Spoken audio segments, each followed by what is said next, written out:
South Africa is an economic hotspot for many migrants in Africa. Some reasons for this is because of its well-developed economy and relatively stable government.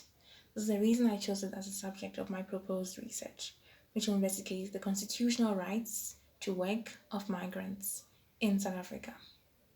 After a difficult period under the apartheid government, when the 1994 constitution was enacted, there was an agenda to transform South Africa into a society that was open and democratic and that fostered equality and inclusion. However, some laws today still have a more exclusionary effect than what the transformative constitution envisioned. I pay particular attention to migrant work rights in South Africa. Most jobs are restricted to citizens and permanent residents in South Africa, making it difficult for foreigners to earn a respectable living whilst in the country.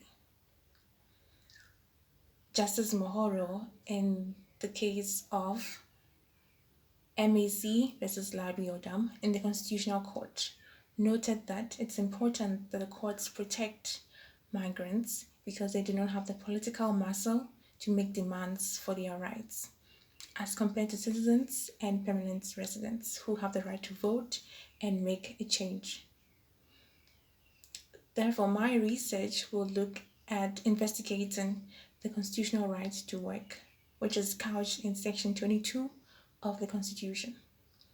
Section 22 provides for the right to choose one's profession. I hope to provide an inclusive interpretation of Section 22, which will be broad enough to cover migrant work rights as well. This is something the courts have failed to do when they have been met with the opportunity to interpret the section. I'll be using a comparative analysis looking at other African countries and how they've approached migrant work rights and also international norms to determine whether South Africa's current interpretation of Section 22 meets these international norms. Hopefully, this interpretation I provide will provide for a more inclusive approach to migrant work rights in South Africa. My name is Paulina.